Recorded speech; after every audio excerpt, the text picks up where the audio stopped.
tell me nothing. Give it to the people, spread it across the country. Here we go back. This is the moment. This is the night. We'll fight till it's over. Like the ceiling can move. Like the ceiling can move.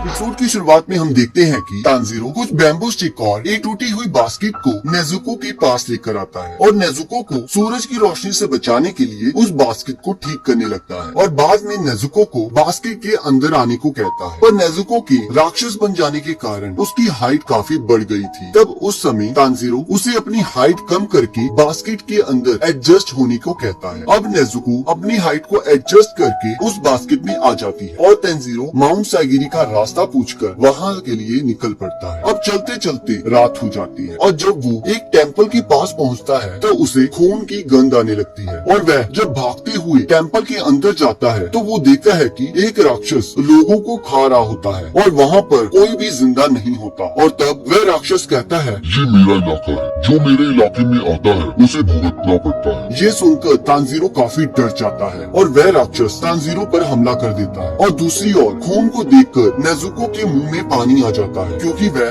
बहुत भूखी होती है। यहाँ Tanjiro उस राक्षस से मुकाबला करने लगता है और जब नेजुको को तांजीरो की चीख सुनाई देती है तो वो जल्द से भागते हुए आती है और एक किक मारकर उस राक्षस का सिर धड़ से अलग कर देती है। तब वो राक्षस कहता है कि तुम राक्षस होकर एक इंसान का साथ कैसे दे सकती हो? और वह राक्षस बिना सिर के ही तांजीरो पर हमला कर देता है पर नेजुको एक और किक मारकर उसे दूर फेंक देती है, जिसे देखकर तांजीरो काफी हैरान हो जाता है और वह सोचने लगता है कि बिना सिर के ये राक्षस हमला कैसे कर पा रहा है और बोल कैसे सकता है। अब हम देखते हैं कि उस राक्षस के सिर के साइड से हाथ उगाते हैं और वह तांजीरो पर हमला कर देता है। दूसरी ओर उस राक्षस का शरीर नेजुको को पटक पटक के मारने लगता है और इधर तांजीरो उस राक्षस के सिर से लड़ रहा होता है और उस राक्षस के सिर पर अपना सिर मारकर उसे अपने आप से दूर करता है और फिर अपनी कुल्हाड़ी के साथ ही उसे एक पेड़ की ओर फेंक देता है, जिससे उस राक्षस का सिर उस पेड़ के साथ फंस जाता है और तांजीरो अपनी बहन को बचाने के लिए चला जाता है। और जब तांजीरो नेजुको को बचाने के लिए उस राक्षस के शरीर को धक्का देता है तो वो उस राक्षस के साथ ही खाई में गिरने लगता है, पर नेजुको सही टाइम पर आकर तांजीरो को बचा लेती है और वह राक्षस का शरीर नीचे गिरकर मर जाता है, जिससे उस राक्षस का सिर भी बेहोश हो जाता है। अब जब तांजीरो राक्षस के सिर को मारने लगता है तो उसके पीछे से एक आदमी आता है और कहता है, ये इससे नहीं मरेगा। और उसके बाद तांजीरो के पूछने पर वो आदमी कहता है, तुम खुद सोचो इसे कैसे मारा जा सकता है। और तब तांजीरो एक पत्थर लेकर आता है। अभी वो उस राक्षस को मारने की हिम्मत बटोर ही रहा होता है कि तब वह आदमी सोचता है, ये लड़का कितना दयालु है, इसके सामने राक्षस है और फिर भी ये कोई भी फैसला नहीं ले पा रहा, मुझे नहीं लगता ये इसे मार पाएगा। और तब हम देखते हैं कि सुबह हो जाती है और वह राक्षस सूरज की रोशनी की वजह से जल के मर जाता है। ये देखकर तांजीरो काफी शॉक हो जाता है कि कैसे राक्षस बस थोड़ी सी सनलाइट से जल के मर गया। उसके बाद वह अपनी बहन को ढूंढने लगता है और उसे टेम्पल के अंदर सेफ पाकर रिलैक्स हो जाता है। अब वो सोचने लगता है कि वो आदमी कहाँ गया। अब तांजीरो टेम्पल के बाहर आ जाता है जहाँ वो आदमी बैठकर प्रार्थना कर रहा होता है और वो आदमी बताता है कि उसका नाम सकांजी उरुकोदाकी है और पूछता है कि क्या तुम वही हो जिसे गियो टोमियाका ने भेजा है? तब तांजीरो बताता है, हाँ मैं वही हूँ। तब वो आदमी पूछता है कि क्या होगा अगर तुम्हारी बहन किसी इंसान को खा ले? यह सुनकर तांजीरो शॉक हो जाता है। तब वो आदमी तांजीरो के पास आकर उसके एक थप्पड़ मार देता है और कहता है, तुम डिसीजन लेने में बहुत स्लो हो, इसलिए तुम उस राक्षस को सुबह होने से पहले नहीं मार सकी। तुम्हें पता है तो मेरे इतने सिंपल सवाल का जवाब क्यों नहीं दे पाए? तो मैं बताता हूँ, क्योंकि तुम्हारा संकल्प बहुत कमजोर है। तुम दो चीजें कर सकते हो अगर तुम्हारी बहन किसी इंसान को खा लेती है। पहला तो तुम उसे मार दो और खुद भी मर जाओ, और दूसरा कि तुम ऐसा कभी होने ही ना दो। क्या तुम्हें समझ आ गया? तो तांजीरो कहता है, हाँ। तो वो आदमी कहता है, चलो ठीक है, मैं तुम्हारा टेस्ट लूंगा कि तुम डेमन स्लेयर कॉर्प्स के मेंबर बनने के लिए सही हो